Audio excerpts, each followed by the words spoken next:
Old man McHenry was a mean and miserly sort of fellow.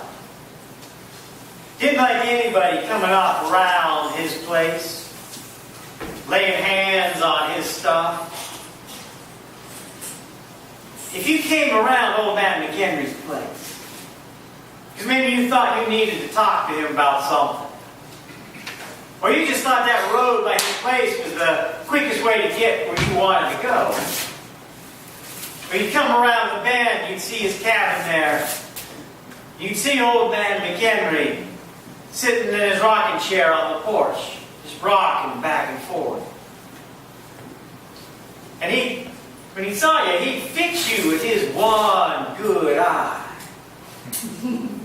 See, that's the thing, old man McHenry, he'd lost an eye in a knife fight years ago, and his remaining eye had grown large and pale.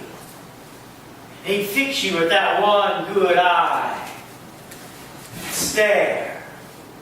And stare, never blinking, never turning. So you got so uncomfortable, you decided you really didn't need to talk to old man McHenry. That maybe there's a better way to get to where you wanted to go. And you turn and you get out of there. You'd leave him alone, that's the way he liked it. Old man McHenry, so mean like that, folks figured even after he died, he still didn't want folks coming around his place. Folks said if you came around his place, he'd come and he'd find you. You was there at night, you'd see that one pale eye gleaming in the night, fixing you, staring at you, never blinking, never turning, till you got out of there. Jim Anderson knew the story. They never paid him much heed.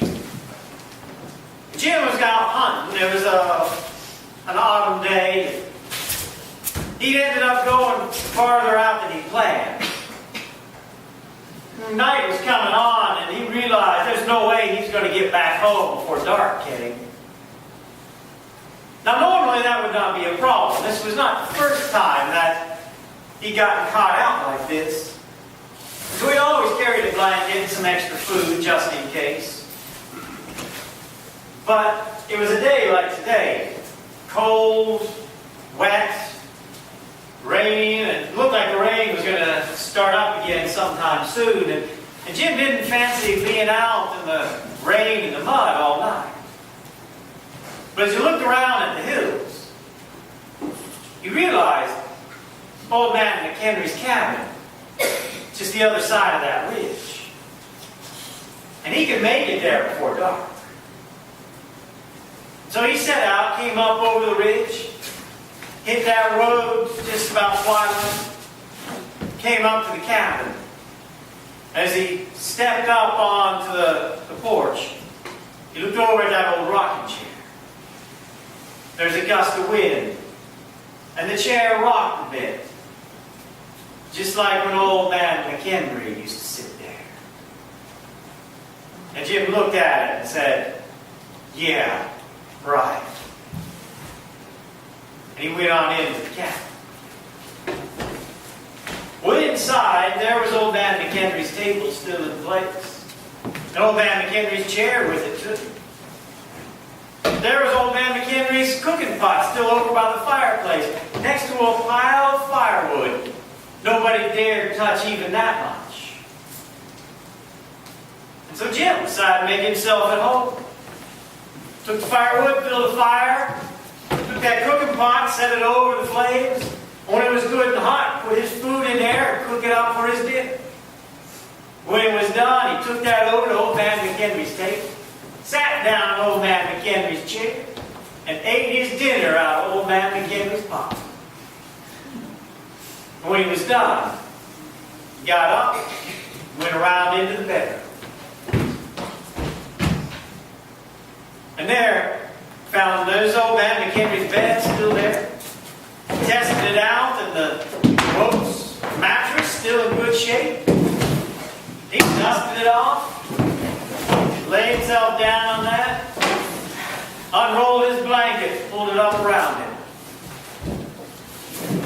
He glanced over to the wall. There was a window in the wall there, and he could see the clouds pressing low and the rain starting to come down real solid.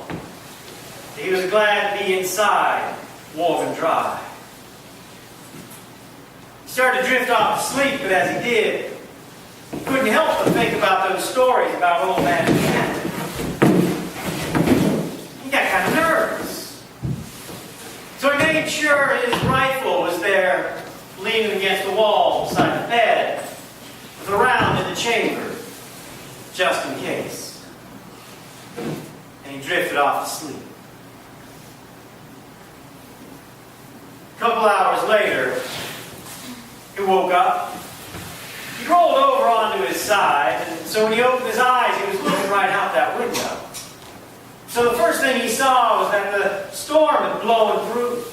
The sky was clear. There was a bright full moon shining right in the window.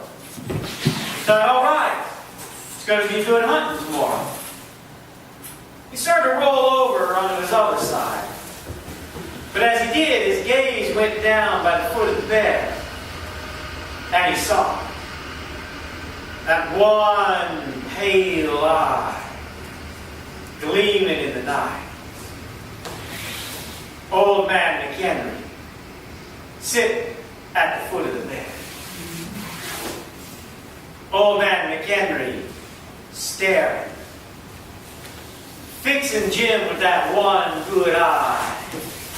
Staring and staring, never blinking, never turning. Jim just froze.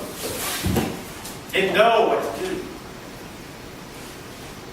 But you can only stay scared like that so long. Soon it started to wear off, and he started to get a little ticked off. I think, what business was it of Old Man McHenry if he was using the bed?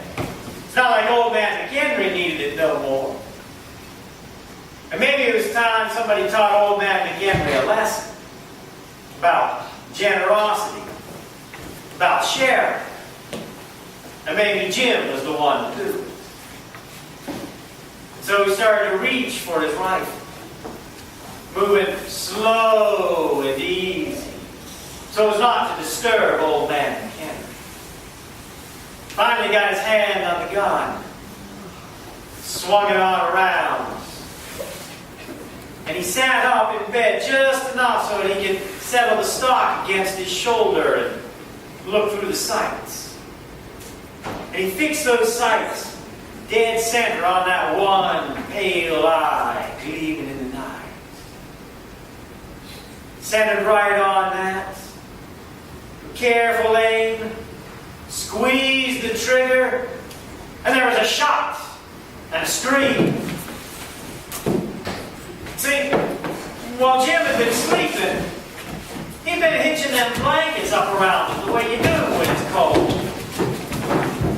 Hitching those blankets around him until his foot stuck out the bottom. And that bright full moon shining in through the window, reflecting off of the toenail of his big toe. Jim had fixed his sights on that, and Jim Anderson just shot his own big